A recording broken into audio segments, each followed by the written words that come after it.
The live TV, सच सबसे आगे। क्या आप जानते हैं इजराइल फिलिस्तीन युद्ध जिस तरह से निरंतर चलता रहा है, यूं कह लीजिए गाजा पट्टी पे की जाने वाली बर्बरता इजराइल की तरफ से जो निरंतर चलती जा रही है, 4 महीने हो चुके हैं, उसके परिणाम किसी ने सोचा था ये होंगे? क्या आप सोच सकते हैं क्या हुआ है? कैसे कई सारे देश हैं जो इंटरनेट बंद होने के कगार के ऊपर है। इंटरनेट शटडाउन जो नेचुरल कह लीजिए या सोर्स से कह लीजिए कि किसी भी हाल में कई सारे देशों के ऊपर इंटरनेट का खतरा अब गहरा रहा है। रेड सी जो है, जो एक वैसे टेंशन का पूरा इलाका बना हुआ है, जैसे यमन की तरफ से जो इजराइल की के जहाज़ हैं या इजराइल को जाने वाले जहाज़ हैं, इजराइल की तरफ से आने वाले जहाज़ हैं, उनको रोकने का काम किया गया है। और पहले ही वार्निंग दे रखी थी कि हाउती जो यमनी है कि अगर ब्लॉकेड नहीं हटाया जाएगा गाजा का तो हम ये टारगेट करते रहेंगे। अब उसी टारगेट्स में, एक्शन रिएक्शंस में वहाँ जो हमले हुए हैं, उससे अंडर वाटर जो केबल है इंटरनेट के, वो 3 केबल्स खराब होने की बात सामने आई है कि 3 केबल्स डैमेज हो गए हैं इंटरनेट के, जो रेड सी के अंदर डाले गए हैं। आप में से बहुत से लोग जानते होंगे कि जो इंटरनेट आप चलाते हैं वो एक केबल्स के थ्रू उनका नेटवर्क इधर से उधर होता है। रेड सी में नीचे केबल्स हैं इंटरनेट के, जो कई सारे देशों को इंटरनेट प्रोवाइड करते हैं। और अब जैसा कि ये CNN बिजनेस ने लिखा है इंटरनेशनल लेवल पे कि Red Sea cables have been damaged disrupting internet traffic. पहले भी कहा गया था, पहले ही वो जो केबल्स हैं अंडर वाटर, उनको एक खतरा बार बार सामना करना पड़ रहा था, जो रेड सी का ट्रैफिक है जहाज़ों का, उसकी वजह से वो बहुत वल्नरेबल पहले से थे कि हो सकता था, लोगों का अंदाज़ा था एक्सपर्ट्स का कि इसको नुकसान हो सकता है। लेकिन अब तो हमले ही होने लगे।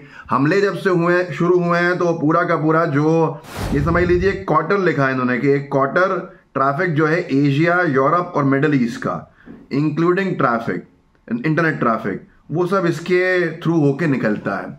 तो ये एक बड़ा विषय खड़ा हो गया है दुनिया के सामने कि अगर इंटरनेट के ऊपर ये संकट छाएगा तो ये पूरा का पूरा, और ये भी most internet traffic between Europe and East Asia runs through under sea cables that funnel into the narrow strait at the southern end of the Red Sea. जो रेड सी का सदर्न एंड है, उसके नीचे से बहुत सारे केबल्स ऐसे हैं जो इंटरनेट के हैं, जो यूरोप और ईस्ट एशिया के इंटरनेट ट्रैफिक को मैनेज करते हैं, वहाँ संभालते हैं।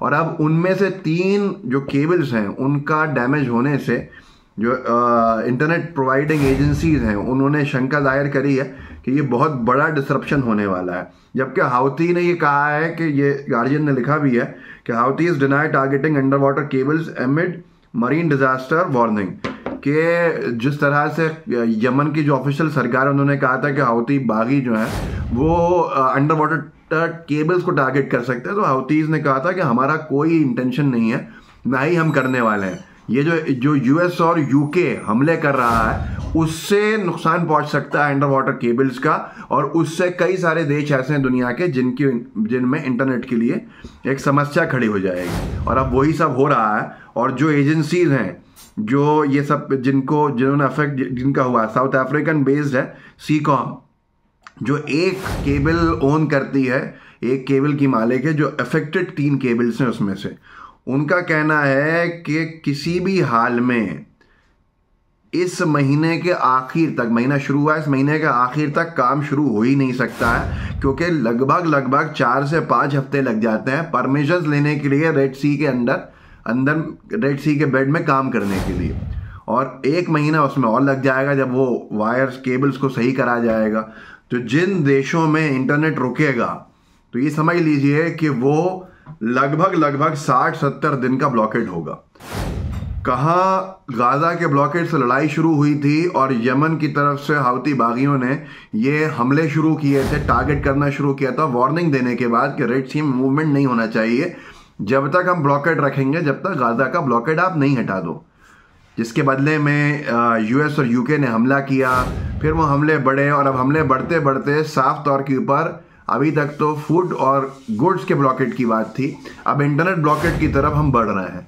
100 देशों का इंटरनेट नहीं होना, अगर ऐसा कुछ होता है तो आप खुद सोचिए कि कितनी बड़ा मसला खड़ा हो जाएगा दुनिया के सामने। और ये अंडर वाटर केबल्स ही हैं जो एक तरह की इनविजिबल फोर्सेस हैं, इंटरनेट चलाती हैं। जो आप समझते होंगे वाईफाई सिग्नल्स कहाँ से आ रहे हैं, क्या हो रहा, ये पूरा का पूरा एक बहुत बड़ा सिस्टम है। जिस सिस्टम के ऊपर अब सबसे बड़ा जो है ये हमला है, और ये ताइवान अर्थक्वेक में 2006 में डैमेज हो चुका है इस तरह से केबल्स का, तो बड़ा नुकसान हुआ था। और अब ये केबल्स जो है रेड सी के जब डिस्टर्ब हो रहे हैं, डैमेज हुए हैं, तो ये बहुत बड़ा संकट खड़ा करते जा रहे हैं। उन्होंने यहाँ लिखा, reports last week from Israeli news outlet Globes suggested the Houthis had been behind the damage to the cables. Yemeni rebel leader Abdul Malik Al-Houthi denied the allegations. We have no intention of targeting sea cables, providing internet to countries in the region. Israel का जो globes है news outlet, उसने कहा था अभी कुछ वक्त पहले कि हाउथीज जो हैं वो अंडर वाटर केबल्स को टारगेट करने वाले हैं। तभी हाउथीज के लीडर्स ने रिप्लाई किया था कि भैया हमारा कोई इंटेंशन नहीं है कि हम ये केबल्स को टारगेट करें, करना होता पहले ही कर चुके होते, ये तो इन्हीं का इंटेंशन दिख रहा है। अब हाउथी कह रहा है कि ये इन्हीं लोगों ने, यूके यूएस की गवर्नमेंट्स ने हमलों के अंदर तोड़े हैं, खराब किए हैं, और ये इंटेंशनली किए गए हैं जिससे कि नाम खराब हो। लेकिन ले देकर जो कुछ भी है, सबसे बड़ा सवाल ये था, company says EIG connects Europe, EIG company है, EIG connects the Europe-India gateway has also been damaged. Among the other networks affected is Asia, Africa, Europe 1. जो दूसरे नेटवर्क्स अफेक्ट हुए हैं वो एशिया, अफ्रीका, यूरोप 1 है।